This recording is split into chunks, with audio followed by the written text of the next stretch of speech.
नमस्कार, news of India में आपका स्वागत है। गाजियाबाद के केला भट्टा का एक मामला सामने आया है, जहां मामूली कहासुनी होने पर दबंगों ने दो युवकों के साथ की मारपीट। एक युवक की हालत गंभीर, अस्पताल में भर्ती।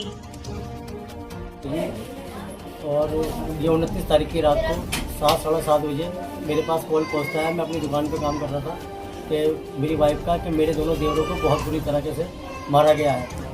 और मैं जब तुरंत ही वहाँ से दुकान से निकला, घर तक पहुँचा, जब तक मेरे भाई दोनों ज़िंदगी मौत की लड़ाई लड़ने पे थी। एक भाई तो मेरी इतनी गंभीर रूप से घायल है कि यशोदा हॉस्पिटल में एडमिट है, जिसमें डॉक्टर ने अभी भी ये कह रखा है कि अभी कोई चांस नहीं दे नजर आ रहा है इनका ज़िंदगी मौत से लड़ाई लड़ाई और योगी आदित्यनाथ जी के से बस मेरी रिक्वेस्ट है कि इनके चैनल के माध्यम से मैं चाहता हूँ कि मुझे इंसाफ मिले। मेरे भाई की ऐसी हालत है कि मैं आपको दिखा नहीं सकता जिसको मैं आपको जब कहो तो इनके चैनल के माध्यम से फ़ोटो दिखाना चाहता हूँ जो मैंने खींच रखा है, क्योंकि मेरे भाई की क्या हालत है।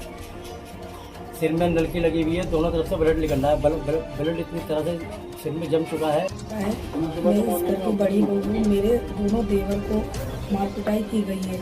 इतनी सी बात, एक गाड़ी खड़ी करने के लिए, बाइक खड़ी करने के लिए आड़ी लगा दी थी। मेरे देवर ने मना करा कि और पब्लिक भी आई थी, इसको सीधी कर दो। उस बात पे उन्होंने इतना बड़ा झगड़ा करा है कि मेरे दोनों देवर को जख्मी कर दिया गया। बहुत बुरी हालत है, सीरियस है। हम लेडी से घर में बैठे हुए, हमारे गेस्ट आए हुए थे, उनका नाश्ता पानी हम करा रहे थे। जब हमें बाहर से बच्चे ने आके बताया कि बाहर इतना झगड़ा हो गया कि दोनों चाचा बिल्कुल बेहोश है, अधमरी हालत में है। हमने बाहर जाके देखा तो उन लोगों ने हम पे भी हमला कर दिया। मेरे दोनों देवर को जख्मी हालत में जब ले जाया गया तो उनकी बाइक को भी रोका गया। उनका मिशन ये था कि इनको जान से मार दिया जाए। और हमने जब बाइक आगे निकलवाने की कोशिश करी तो उसी दौरान मेरी एक देवरानी का भी कान का सोने का कुंडल छीन लिया गया है। मेरा नाम आरिफ है। शाम के 7:30 बजे थे और सुबह जो मैं बाहर से आ रहा था, नमाज पढ़ कर आ रहा था मगरिब की, तो रास्ते में गाड़ी खड़ी कर रखी थी बिल्कुल बीच में लॉक करके। तो मैंने उससे बोला कि ये गाड़ी का लॉक खोल देता ताकि कोई भी आगे पीछे करके निकल जाए। तो उसने कहा मेरा जी कर रहा है, मैं नहीं हटाऊँगा, मैं नहीं बनती।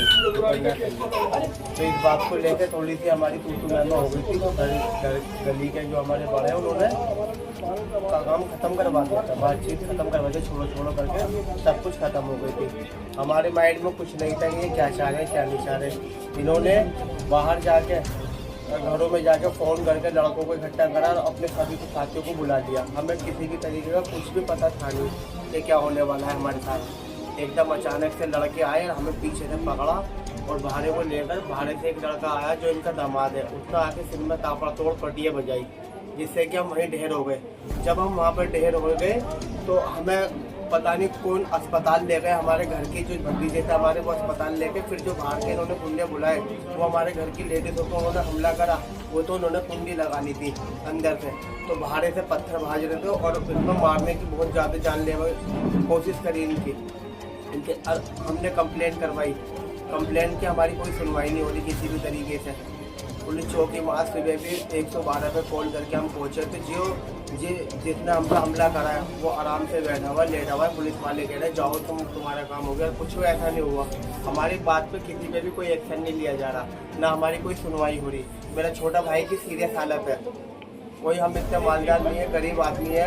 अब पैसा कहाँ लगा है, वो तो पुलिस में पैसे दे के शांति से आराम से मजे से बैठे। 4 दिन हो गए अभी तक किसी को नहीं उठाया, किसी के साथ कोई वारदात नहीं है। हम इतने परेशान है, ना हमें कोई देखने वाला ना पूछने वाला। अब बस आप लोगों का सहारा चाहिए, आप हमारी मदद करें।